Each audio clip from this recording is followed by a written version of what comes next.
Assalamualaikum warahmatullahi wabarakatuh. Kembali lagi pada program spesial Ramadan Teras, Teman Ramadan Santri.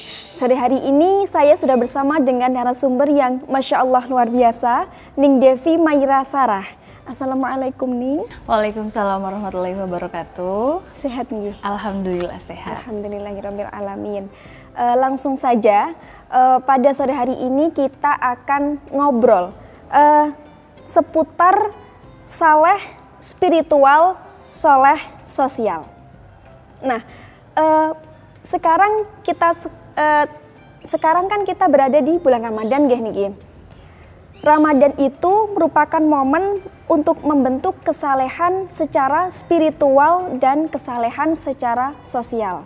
Nah, apa yang dimaksud soleh secara spiritual dan soleh secara sosial nih? Sebelumnya Assalamualaikum warahmatullahi wabarakatuh. Saya ingin menyapa dulu untuk para pemirsa, para santri, khususnya Pondok Pesantren Al-Amin.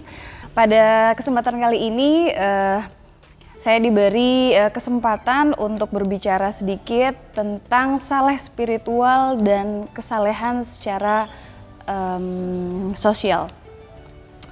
Yang pertama, saleh secara spiritual atau dalam bahasa lain disebutkan sebagai hubungan beribadah yang kaitannya dengan Allah Subhanahu wa taala atau hablum minallah, ya. Itu adalah bahasa lain dari kesalehan spiritual. Jadi kesalehan spiritual atau hablum minallah adalah hubungan ibadah yang kaitannya langsung sama Allah. Contohnya sholat, dan khususnya pada bulan Ramadan kali ini kaitannya adalah dengan puasa, di mana ibadah puasa ini satu-satunya ibadah yang paling istimewa di antara yang lain, karena hanya Allah langsung yang akan memberikan pahalanya dan hanya Allah langsung yang bisa melihatnya. Di antara sekian ibadah-ibadah yang lain, ibadah puasa ini adalah satu-satunya ibadah yang tidak bisa dilihat oleh orang lain. Jadi kita nggak bisa ngaku-ngaku saya lagi puasa nih, atau terus orang lain bisa tahu nih, atau ibadah yang bisa buat pamer-pameran misalnya, ya. Kan biasanya kalau sholat ada mertuanya, ada calon mertuanya nih, sholatnya dilama-lamain gitu ya. Atau misalnya ada temennya nih, atau ada siapa nih, sholatnya jadi dikhusyuk-khusyuin, dilama-lamain, bacaannya dipanjangin gitu kan. Nah, tapi kalau puasa khusus untuk ibadah puasa itu tidak bisa, karena benar-benar murni dan pure, hanya Allah sendiri yang bisa melihat, hanya Allah sendiri yang bisa menilai, sehingga khusus untuk puasa ini Allah memberikan ruang tersendiri bagi pahalanya. Ya, jadi ada salah satu hadis yang mengatakan bahwa khusus untuk puasa, ibadah puasa, Allah sendiri yang akan memberikan ganjarannya, dan ganjarannya ini spesial, berbeda daripada ibadah-ibadah yang lain. Nah, itu adalah salah satu contoh ibadah spiritual atau kesalehan spiritual. Berikutnya adalah kesalehan sosial atau hablum minannas, hubungan ibadah yang kaitannya dengan makhluk-makhluk yang lain. Tidak hanya manusia, tapi lebih luas lagi ada makhluk-makhluk yang lain. Contohnya, kalau kita saat ini berada di bulan Ramadan, apa saja misalnya ibadah-ibadah yang kaitannya dengan kesalehan sosial, misalnya kita berbagi makanan terhadap orang lain, ya, bagi-bagi takjil, itu juga masuk kesalehan sosial. Terus juga misalnya apalagi sodakoh, memperbanyak sodakoh, kemudian berbuat baik terhadap sesama orang lain, termasuk ibadah-ibadah yang tidak menyakiti orang lain. Nah, itu juga adalah ibadah-ibadah yang kaitannya kesalehan secara sosial. Misalnya tidak apa ya, atau kita menolong orang lain gitu ya, membangunkan orang lain yang sholat, mengingatkan orang lain untuk ngaji, ngajak-ngajak orang lain untuk ngaji, itu misalnya kaitannya dengan anak-anak yang ada di pondok pesantren. Nah itu juga masuk ke dalam kesalehan sosial ya. Jadi untuk kesalehan sosial ini cakupannya sangat luas dan kesempatannya itu juga lebih banyak lagi. Karena tidak hanya terhadap sesama manusia, tapi juga kepada semua makhluk Allah, kepada hewan-hewan kita juga perlakukan mereka dengan sebaik mungkin, kemudian berperi kehewanan lah pokoknya ya. Kita juga tidak hanya berperi kemanusiaan tapi juga berperi kehewanan. Terus juga terhadap tumbuh-tumbuhan, bagaimana kita berperilaku terhadap tumbuhan, itu juga masuk ke dalam kesalehan sosial. Ya, jadi kaitannya kalau untuk kesalehan sosial adalah hal-hal yang berkaitan dengan kehidupan sesama makhluk Allah. Itu Mbak. Tentang kesalehan spiritual dan sosial, nah niku urgensinya buat kita niku napa nggih? Kenapa kita harus memiliki kesalehan secara spiritual dan sosial? Seperti yang kita ketahui bahwa Allah sebagai manusia, kita sebagai manusia ada keseimbangan. Ada keseimbangan di dalam hidup. Pertama, kita harus menjaga hubungan vertikal kita antara kita dengan Tuhan.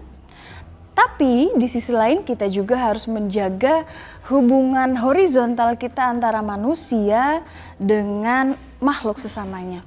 Karena apa? Karena kita hidup di muka bumi ini tentu berdampingan dengan berbagai macam makhluk yang ada di dunia, maka otomatis ada hal-hal yang harus kita jaga.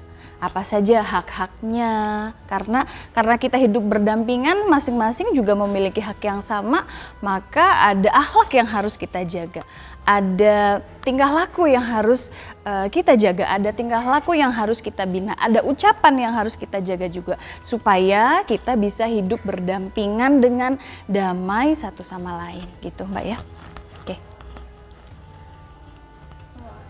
Kemudian ini kan sekarang di bulan Ramadan. Nah, biasanya orang-orang itu semangat ibadahnya ketika bulan Ramadan. Untuk mengistiqomahi kesalehan niki setelah bulan Ramadan pergi niku pripun? Oke. Sebenarnya Ramadan itu kalau diibaratkan adalah ajang untuk pelatihan. Bulan Ramadan ini sebenarnya adalah bukan bulan untuk beribadah saja, bukan. Tapi khususnya adalah bulan untuk pelatihan agar nanti selama 1 tahun kita hidup setelah bulan Ramadan ini, kita terbiasa melakukan ibadah-ibadah yang dilakukan ketika kita latihan. Jadi sebenarnya itu. Maka yang harus kita lakukan adalah sejatinya ketika Ramadan ini mari kita bangun kebiasaan-kebiasaan yang baik, kita bangun ibadah-ibadah yang baik, kita jadwalkan, kita bikin rutinitas misalnya ya. Sebenarnya tinggal di pondok itu paling enak karena rutinitasnya itu sudah ada yang bikin, sudah ada yang menjadwal hari ini jam sekian ngajinya ini, habis ini taraweh bareng-bareng, habis itu sholat jamaah bareng-bareng. Jadi sebenarnya enak tinggal di pondok ini. Yang repot ini kalau di rumah sebenarnya. Tips untuk buat yang di rumah. Nah, itu dia. Sebenarnya yang repot lagi kalau di rumah karena semuanya tanggung jawabnya ada di kita sendiri kan, gitu kan Mbak ya? Kontrolnya ada di kita sendiri. Jadi kita mau bikin jadwal rutinitas itu kita sendiri yang menentukan. Tipsnya adalah kita bikin jadwal rutinitas daily rutin kita, misalnya kita dari bangun pagi ngapain aja gitu. Ibadah-ibadah apa yang mau kita lakukan sampai siang sampai pagi 24 jam.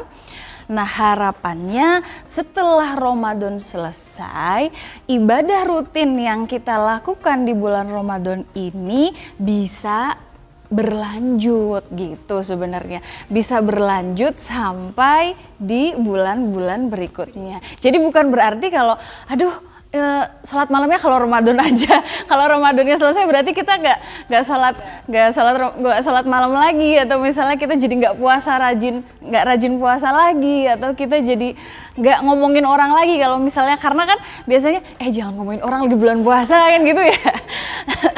Ya padahal harusnya ketika di luar bulan Ramadan pun harusnya memang nggak boleh ngomongin orang kan ya. Jadi justru gambaran berhasil atau tidaknya kita selama bulan Ramadan ini ditentukan ketika berakhirnya bulan Ramadan gitu. Jadi kebaikan-kebaikan yang dilakukan selama bulan Ramadan ini memang seharusnya menjadi rutinitas kita, sehingga kita bisa melanjutkan rutinitas itu di bulan-bulan berikutnya gitu.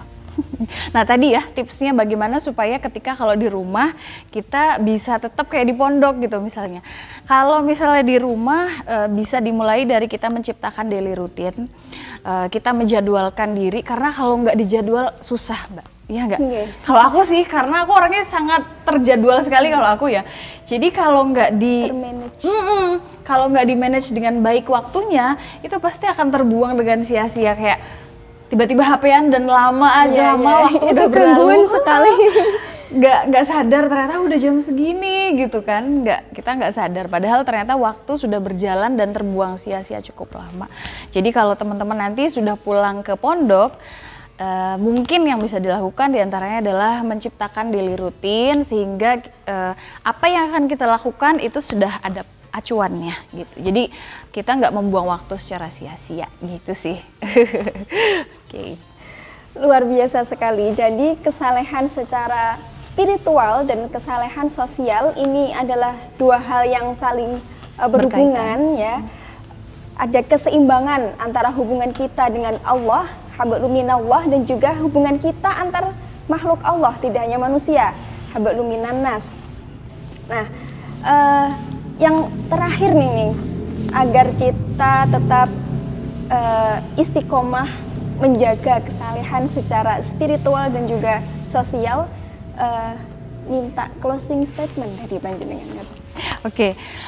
Bagaimana supaya kita bisa menjaga keistiqomahan kita? Yang pertama didahului oleh niat dulu. Karena sesuatu yang tidak didahului oleh niat, maka tidak akan sampai kepada tujuannya. Maka yang pertama yang bisa kita lakukan adalah kita niatkan dulu bahwa kita ingin ibadah kita yang satu ini akan rutin sampai berikutnya. Ya, kemudian setelah kita niatkan, maka kita buat catatan-catatan apa yang akan kita pertahankan sampai ibadah apa yang akan kita pertahankan sampai setelah Ramadan misalnya. Jadi yang namanya catatan pribadi itu menurut saya sangat perlu sekali, karena dari situ kita bisa tahu progresnya kita apa saja. Ya misalnya sholat duha sudah rajin dilakukan setiap hari, maka kalau gitu saya mau nambah deh sholat sunnah apa lagi nih yang mau kita lakukan. Atau misalnya yang belum sholat duha, berarti setelah ini saya mau rajin lagi nih sholat duhanya gitu ya. Jadi setiap orang memang punya start yang berbeda-beda, tergantung dari kita startnya sampai mana, maka bisa ditingkatkan atau bisa dimulai kalau yang belum. Ya, itu saja dari saya. Terima kasih. Terima kasih Neng Sarah. Penjelasan yang sangat luar biasa. Jadi harapannya untuk kita semua, selain kita menjaga hubungan kita dengan Allah, kesalehan kita secara spiritual, tapi kita juga harus menjaga kesalehan kita secara sosial, dan harapannya kita semua bisa mengistiqomahi kesalehan ini. Sekian dari kami, kurang lebihnya mohon maaf. Jangan lupa nantikan program Teras Teman Ramadan Santri setiap hari Senin dan Kamis pukul 5 sore. Assalamualaikum warahmatullahi wabarakatuh.